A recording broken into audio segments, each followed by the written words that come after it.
Refusant de rester amorphe face au revers de la migration qui décime les bras vallées de son département et de son pays, elle a décidé de rompre le silence à sa manière en organisant sous le leadership du ministre d'État Abdoulaye Bio Tchane ce samedi 30 mars 2024 à la direction départementale de la santé de Djougou, les assises départementales autour de la problématique de la migration dans la Donga afin que des actions concrètes puissent être posées pour retenir la jeunesse dans le département.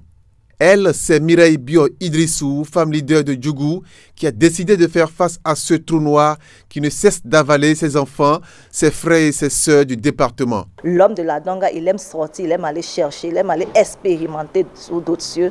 Et ça, c'est une pratique qui existait. Mais il faut de constater que depuis quelques années, le flux est devenu très important. Les jeunes sont en train de partir à la recherche du mieux-être. Et ce qui a été inquiétant, qui a fait vraiment le sursaut à notre niveau, c'est le fait donc qu'il y ait vraiment beaucoup plus de migrants clandestins que de migrants formels. Et mieux encore, ces migrants clandestins ne sont souvent pas retrouvés à destination et ne reviennent plus parfois. On a eu des témoignages où des mamans pleuraient parce qu'elles ont dû faire les prières de deuil de leurs enfants. Elles ne les ont pas vus. Elles ne savent pas s'ils sont morts ou pas, mais la religion donc, leur permettait quand même de faire le deuil des enfants. Les prières ont été faites.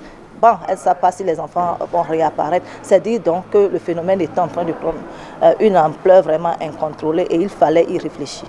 Conscient du fléau qui petit à petit désagrège son département, le secrétaire général de la Donga, assisté des ONG, des directeurs départementaux, des têtes couronnées, des femmes et mères victimes de la perte de leurs enfants et parents, ont décidé d'accompagner l'initiative de Mireille Bio Idrissou et pour cette raison, le SG donne un cachet spécial à ces assises qui mettent un visage sur le phénomène dans la Donga. Nous sommes confrontés au départ massif de nos jeunes frères, de nos jeunes sœurs, candidats à l'immigration.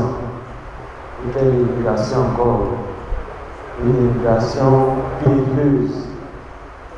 Une immigration programmée à coup de francs CFA après avoir eu une grosse somme. Une immigration qui se fait sans risque. Une immigration au cours de laquelle nous perdons nos frères et nos sœurs massivement dans le désert et dans les océans. Vu la gravité de la situation, il fallait quand même réfléchir et voir ces moyens pour faire reculer ce phénomène. Je pense que c'est ce que Madame Dieu a compris en initiant ces assises.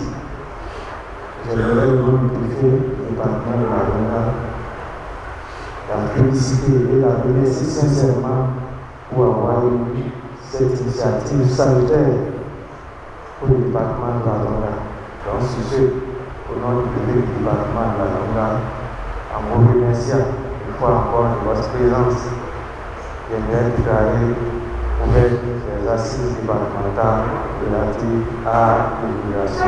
Mais pour véritablement toucher du doigt cette pratique, les résultats d'une étude menée sur la question ont été présentés aux participants qui ont mesuré à travers cette communication de Florence Bio l'ampleur du problème.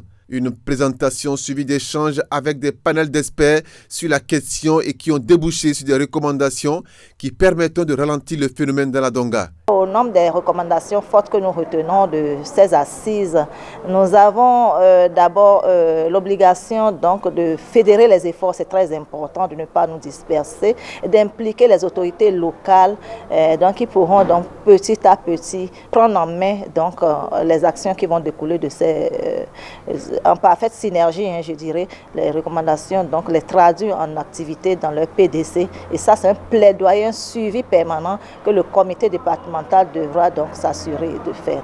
Et il y a également une recommandation que j'ai vraiment appréciée, celle donc de dire qu'il faut privilégier les résolutions qui donc nécessitent des efforts endogènes. C'est très important lorsque l'acteur même finit par prendre conscience qu'il est capable donc de commencer par apporter des solutions à ces problèmes avant d'aller vers l'État, on se dit que le déclic a été fait, quelque chose est en train de bouger. Et c'est une recommandation forte que je retiens à l'issue donc de ces assises. Et la troisième recommandation qui m'a vraiment marqué, c'est cette initiative-là qui consiste donc à constamment faire le suivi. Ça a été vraiment une charge confiée à ce comité et donc c'est comme si c'était pour nous désormais un engagement que nous prenons et nous ne devons pas faillir. Et chaque participant a également été appelé à soutenir donc, le comité départemental comme des missionnaires pour le succès donc, des initiatives que nous avons prises ici. Au regard de la mobilisation autour de la question, quelques participants apprécient cette initiative,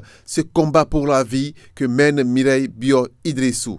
Quand on sait que l'immigration aujourd'hui, c'est un phénomène, et particulièrement dans notre département, la Donga, c'est un phénomène que chacun d'entre nous doit s'évertuer à essayer d'éradiquer.